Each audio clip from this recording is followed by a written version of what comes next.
전원주택 신화의 붕괴 은퇴자 6억 날린 퇴직 교사 사례가 드러낸 노후의 함정. 가끔 그런 말 하잖아요. 은퇴하면 작은 텃밭 있는 전원주택에서 조용히 살고 싶다. 사실 많은 사람이 몇십 년 동안 마음속에 가지고 있는 꿈이 바로 이거예요. 도시의 소음과 경쟁에서 벗어나 자연을 바라보며 차 한 잔 마시고 닭도 키우고 밤엔 별 보면서 산책도 하고 마음만 먹으면 언제든 실현할 수 있을 것처럼 느껴지죠. 그런데 요즘은 이런 말을 꺼냈다가 돌아오는 반응이 달라졌습니다.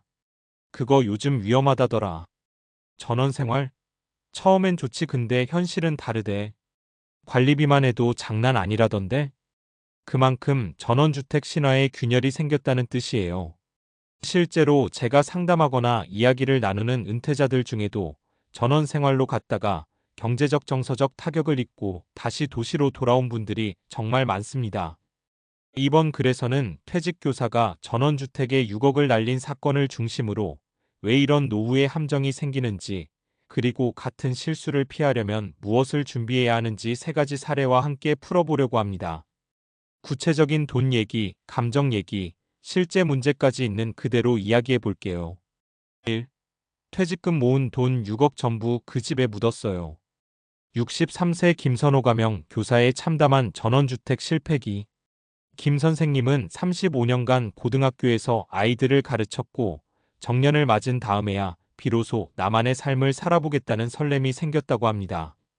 퇴직금, 공무원연금 포함 목돈, 그리고 그동안 모은 돈을 합치면 약 7억 중반. 그중 6억을 전원주택 짓는 데 쏟아부었습니다. 이제 진짜 제2의 인생이 시작되는구나 하고요. 하지만 실제 전원 생활은 완전히 다른 세계였습니다. 한 달 관리비 유지비 150, 200만 원. 펌프 고장 배수 문제 하자 보수 겨울 난방비. 아파트 살 때는 생각도 못했던 잡비가 눈덩이처럼 불었습니다. 병원이 먼 현실.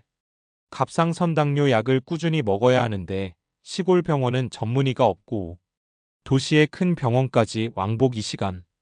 외로움의 급습. 조용함이 꿈이었는데 막상 지나치게 조용하니 외로움과 무기력감이 찾아왔습니다. 특히 연세가 들수록 사람의 관계가 건강만큼 중요하다는 걸 뒤늦게 깨닫게 됐죠. 되팔려 하지도 않음. 집을 지을 때는 집값이 오를 것이라 믿었지만 정작 팔려고 하면 구경 오는 사람조차 없음. 건축물 하자도 있고 위치가 외져서 수요가 전혀 없었고요. 결국 김 선생님 가족은 큰 손실을 감수한 채 다시 도시 아파트로 돌아왔습니다. 전원주택은 감가상각되는 사치품이라는 걸 은퇴 후에야 깨달은 셈이죠. 2.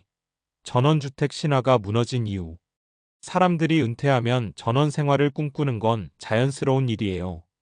하지만 그 환상이 깨지는 데는 몇 가지 구조적 이유가 있습니다. 유지비가 생각보다 훨씬 많이 든다. 전원주택은 자유로운 내 집이 아니라 사실상 작은 1인 건물 관리 사업에 가깝습니다. 펌프 보일러 정화 조배수로 지붕 단열. 모든 걸 본인이 관리해야 해요. 도시 아파트에서 살 때는 관리비로 해결됐던 일들이 전원주택에선 전부 내가 직접 연락하고 내가 직접 돈 내는 항목으로 바뀝니다. 고립감과 외로움. 특히 60대 이후에는 친구가 줄고 움직임이 줄어드는 시기인데 이때 외딴 동네로 들어가면 사회적 단절이 빠르게 찾아옵니다. 의료 접근성. 나이가 들수록 병원 가까운 곳이 자산입니다. 전원주택은 이 점에서 거의 항상 불리하죠. 황금성이 최악. 전원주택은 기본적으로 수요가 적은 부동산입니다. 사람들이 자꾸 이유 없이 안 사는 게 아니라 현실적으로 살기 어렵기 때문에 안 사는 것이에요. 3. 은퇴 후 함정을 보여주는 실제 사례 3가지. 사례 1. 58세 부부 전원주택 들어갔다가 2년 만에 건강 악화. 서울에서 치열하게 일하다 은퇴한 부부는 강원도 산자락 아래에 있는 전원주택으로 이사했습니다. 처음 3개월은 행복했어요. 하지만 겨울이 오면서 문제가 시작됐습니다. 집 내부 결로와 곰팡이, 난방비 폭탄, 갑작스러운 폭설로 며칠간 고립, 병원 가려면 1시간 30분.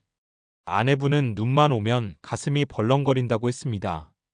불안 증세가 오고 도시로 되돌아가기를 반복하는 왕복 생활을 하다가 결국 이사했습니다. 부부는 말했습니다. 전원 생활은 우리가 여행으로 소비하던 판타지였지 실제로 살 수 있는 현실은 아니었어요. 사례 2 66세 남성, 전원 생활하려다 혼자 남은 삶의 무게 실감. 아내는 도시에서 계속 살고 싶었다고 합니다. 병원, 교회, 친구, 운동 모임까지 다 도시였거든요. 그런데 남편은 은퇴하면 자연 속에서 살겠다며 단독으로 전원주택을 구매했습니다. 결과는 부부는 오히려 주말 부부가 됐고 아내는 점점 전원주택 방문을 줄였습니다.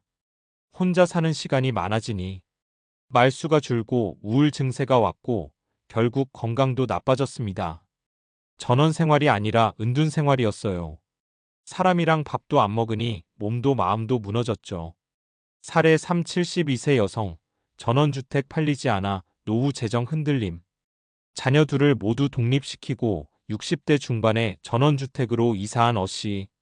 하지만 10년이 지나 무릎 관절이 약해지면서 계단 많은 집에서 살기가 너무 힘들어졌습니다. 하지만 이때 문제가 터집니다. 집이 안 팔리는 거예요. 매물만 올려놓은 지 4년. 파격적으로 가격을 내려도 연락이 없음. 그 사이 의료비 생활비가 늘어나면서 노후 재정이 급격히 흔들렸습니다. 어 씨는 말했습니다. 50대, 60대 때의 나는 없어졌는데 집은 그때의 나만 기억하더라고요. 4. 그렇다면 어떤 기준으로 노후 주거를 선택해야 할까? 의료 접근성 30분 이내. 전문에 있는 종합병원 기준으로 차로 30분 내외면 안전한 편입니다. 이 기준만 넣어도 못 가는 지역이 확 줄어요. 대중교통과 편의시설이 가까운 곳. 나이가 들수록 운전은 줄고 걷는 생활은 늘어납니다. 마트 약국은행 접근성은 곧 생활력입니다. 주택의 유지 난이도. 아파트는 관리가 편하고 단독주는 내 손이 더 많이 갑니다. 노후엔 특히 내가 관리할 수 있느냐를 최우선으로 봐야 합니다. 황금성 팔리는 집 중심의 선택. 노후에는 언제든 환경이 바뀌고 건강이 바뀌고 마음도 바뀝니다. 그 변화에 유연하게 대응하려면 팔릴 수 있는 집이 훨씬 중요합니다. 꿈의 집보다 살 수 있는 집. 중요한 건 나이 들어도 지속 가능한 집인지예요. 집이 나를 돌봐줘야 노후가 안전해집니다. 5. 전원주택이 나쁜 선택이 아니다. 하지만 누구에게나 좋은 선택은 아니다. 이 글이 전원주택을 부정하려는 건 아닙니다. 전원 생활을 잘 누리는 분들도 있어요. 하지만 그분들 대부분에게는 특징이 있습니다.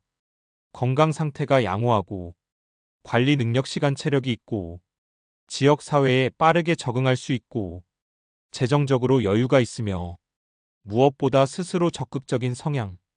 즉, 전원 생활은 평범한 은퇴자에게 쉬운 선택이 아니라는 것입니다. 6. 결론 전원주택 신화는 은퇴 후의 현실에서 무너진다. 퇴직 교사 김 선생님이 잃은 것은 6억 원뿐 아니라 은퇴 이후의 자신감이었습니다. 하지만 저는 이렇게 생각합니다. 전원주택 신화가 무너진 건 실패해서가 아니라 우리가 이제야 현실적 기준을 갖기 시작했다는 뜻이기도 합니다. 은퇴는 길고 노후는 예측보다 빠르게 변합니다. 그러니까 꿈의 집을 짓는 게 아니라 내가 늙어갈 미래까지 책임질 집을 선택해야 하죠. 지금 이 글을 읽는 당신이 막연한 전원 생활의 환상 대신 현실적인 노후 전략을 세울 수 있다면 그게 바로 진짜 신화의 재탄생이 아닐까요?